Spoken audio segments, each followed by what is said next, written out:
Ladies and gentlemen of the internet, thank you for tuning in on this video. I'm your host, Volk, and today we're going to be taking a look at the last episode for the Afterlife series, a promotional animated cinematic series that has to do with the 4 available covenants of Shadowlands, the next up-and-coming expansion for World of Warcraft, coming out on October 27th. We're also going to be having a pre-patch sometime later this month. It's going to involve the major leveling squish that was promised to us for a while now.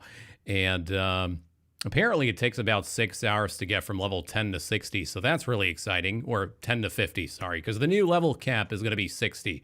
Moving on with the new expansion. But anyway, putting that aside, we're going to check out this Afterlives episode involving the Venthyr people, the vampires of Revendreth, the area in which we will have our first PvE raid, Castle Nathria, and I believe Sire Denethrius is going to be the last raid boss, the final boss of this raid, and I think he's actually featured in this episode. So let's take a look. I haven't seen this yet. This is an authentic reaction. You can count on me on that. All right, here goes.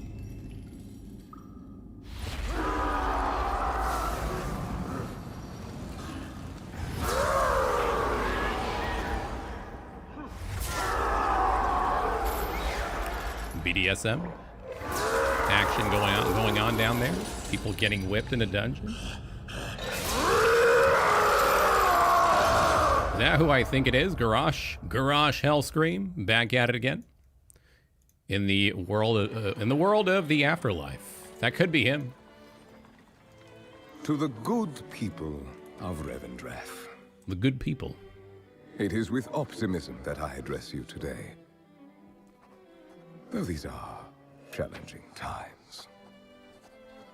Firstly, I assure you that our holy mission to help the most violent and wicked souls atone for their sins is and always will be our utmost priority. I like the little violin in the background. Very nice. Our rituals are quite soothing. Our judgment keen but fair. We, Venthyr, remain committed to bringing eventual redemption to all who desire it. It is through your faithful work that even the most evil and prideful beings may ultimately be spared an eternity in the maw. Unfortunately, of late, the flow of such hubris-ridden souls has virtually ceased. And as a result, anima, our most precious resource, is in dwindling supply. Even we, the faithful who extract the anima, have not been spared the effects of this mysterious drought. Yes, we still have our old reliables, our workhorses. Yet I fear they will not be enough. We are doing everything in our power to gather more anima. But, simply put, we must all, rich and poor alike, make sacrifices for the greater good. So essentially, what I'm thinking here, I have decided to implement a strategy of conservation and rationing. I think Sire Denethrius is wrongfully taking anima, the soul power of people, whether they're, people of sin. He's still wrongfully sucking up their anima, In I this think, manner, we will keep our people strong and our land healthy. for the Arbiter. Despite the efforts, Hence why we're going to be fighting this guy, Sire Denethrius. To further their own ends and rebel against the rightful structures of our society. Rest assured, we shall bring these miscreants to justice. With fairness and mercy, of course. I am, after all, nothing if not compassionate. Compassionate, huh? My loyal subjects. I don't know about that. You're taking up their soul essence to stimulate for animal production and fulfill Revendreth's honorable purpose. an ulterior motive. So, Remain devout and resolute, and know that I will lead us all into a brighter future. I don't know, man. Looks like you're, looks like the souls you're whipping or punishing aren't actually able to move on. You're actually, I think he's manipulating them into thinking that they have to give up that evil or that shadow part of themselves. It seems like in the cinematic here, the sinful, like Garrosh, for example, and etc., whichever character has been deemed sinful, they seem to be in deep shit here because the leader of the Covenant here, Sire Denethrius, does not seem to be doing things by virtue, right? He's supposed to be punishing the souls of the damned or the sinful that have committed wrongful acts in the real life of Azeroth, but he seems to be doing something for his own ends, right? He's taken up their anima, which is, I guess, the spiritual essence or flow or power within every soul that departs onto the realm of Shadowlands, and whoever's in his realm or his domain, Revendreth, whoever's stuck there is basically fucked over. Seems like, again, Sire Denethrius is seemingly taking that anima power for his own ends relating to the Arbiter, the big bad antagonist of Shadowlands who rules the Maw, the spiritual jail, sort of, in the very center, I guess, of the Shadowlands map. But yeah, so this is kind of showcasing a little bit of that character development of his a little bit further, you know. Seems to be quite a cocky character, very smug. Love the voice acting.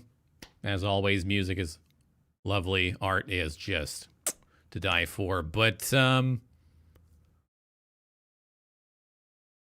yeah, I wonder if the Venthyr here, the Venthyr Covenant, are going to be one of the more preferred covenants class-wise, right? If most classes are going to go for this covenant. It seems like there's been a lot of criticism around the covenant system lately because there has been a forum post involving one of the main developers, Ion, or Eon, however you say his name.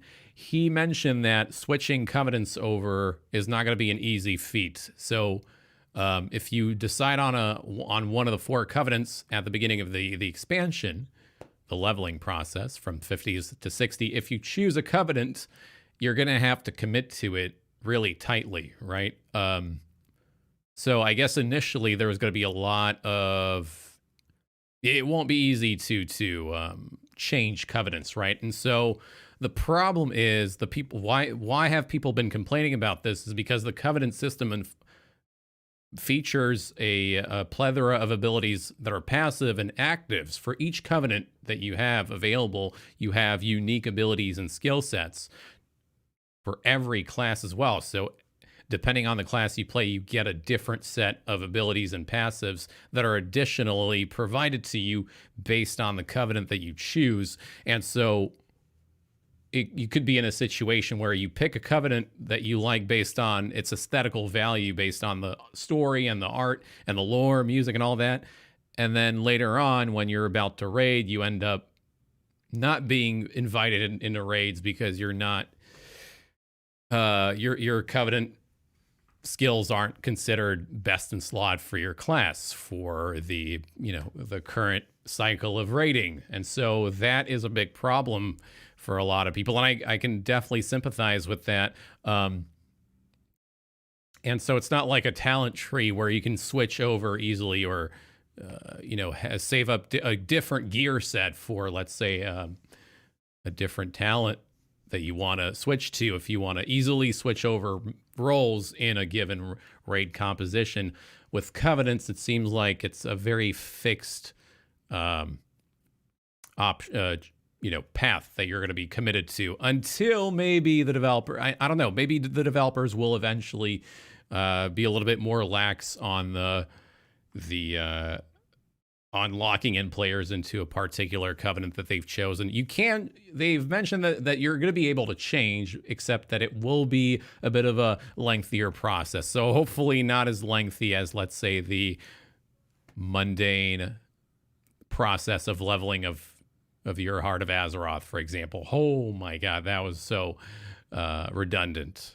among other things like the corruption gear we had for BFA and the rank leveling of your legendary cape. There were so many mundane steps that you had to do on the daily in BFA, and it got to the point where it became a long series of chores, and it wasn't so much about the difficult. It's not difficult content. All of that stuff was just adding up to the forced playtime that you were having to put in, right? It was almost like as if Blizzard Activision was getting you to do these things so that you would be relevant in raid comps. Otherwise, you wouldn't be able to play with people. And yeah, it's almost as if these features, like the Azerite stuff, Heart of Azeroth, the Titan Forge gear, all of these other things that they added made it so that you put in way more time than usual in every other past expansion that you had played, right? And they also tied Azerite gear progression to, or the Azerite leveling to your Heart of Azeroth to the world quests. So you were kind of forced to do all of that stuff, right? And they're finally removing Azerite gear and all that, thankfully for this coming expansion. But it seems like there's a little bit of worry that the Covenant system is probably going to be sort of a replacement to that kind of content for World of Warcraft. So hopefully it's not going to be a painfully long, tedious, long-term process that we're going to be repeating again, but with Covenants. Hopefully Covenants are dynamic and engaging, not only in story or lore and dailies, but there's got to be something more. I feel like we're overdue for a little bit of innovation for World of Warcraft. So hopefully they bring something new to the table. I mean, they tried to do that with Island Expeditions. And that was an interesting concept at first. Turned out to be the most repetitive and boring thing in the world, along with Warfronts. Warfronts were such an interesting idea. They were supposed to be one of the main highlights for BFA, and it didn't end up difficult content at all. It's basically just people zerging through the map to end the game, and the PvE enemies you fight are hardly difficult. So yeah, the issue the thing I worry about is, you know, if Shadowlands is going to remedy all of these additional features of WoW that were added that ended up being mundane and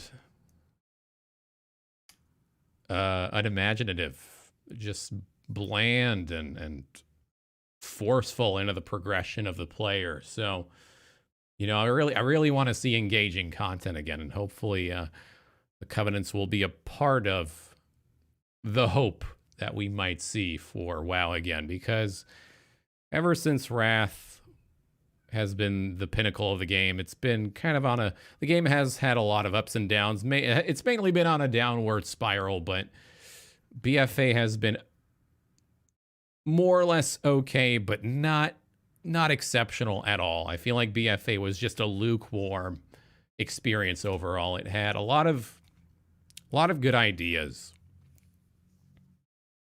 that were not executed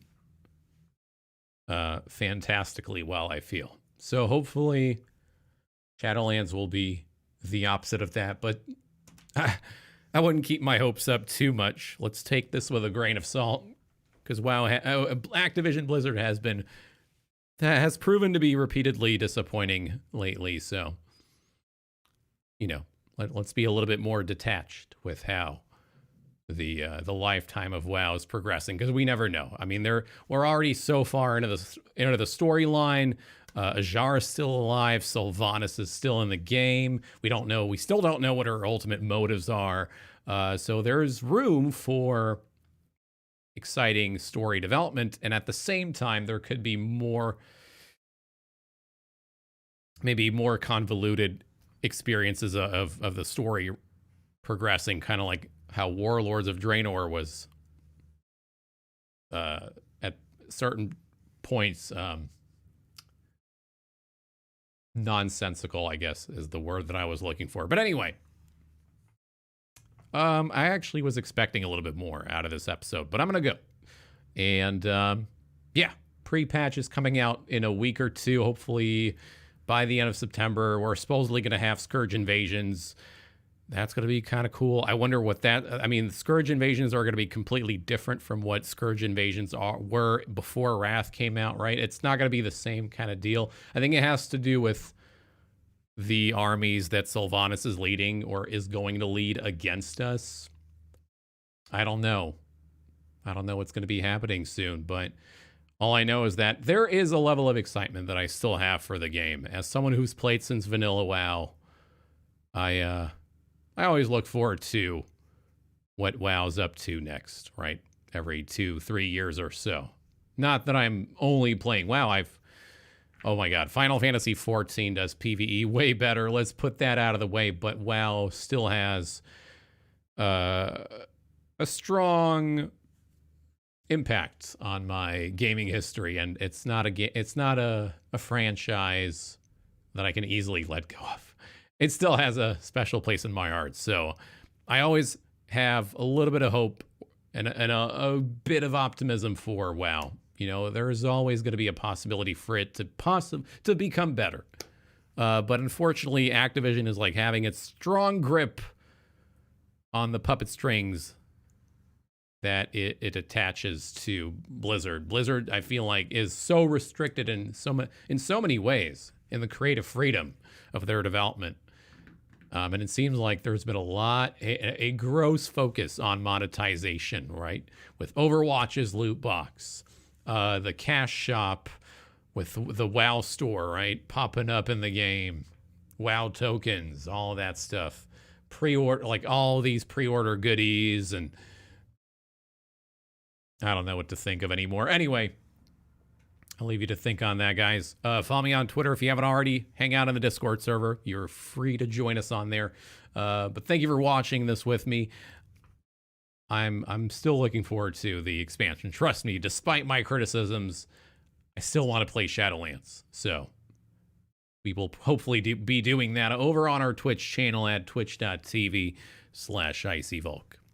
With that being said, I bid you people farewell, and I'll see you next time. All right, take care. Goodbye.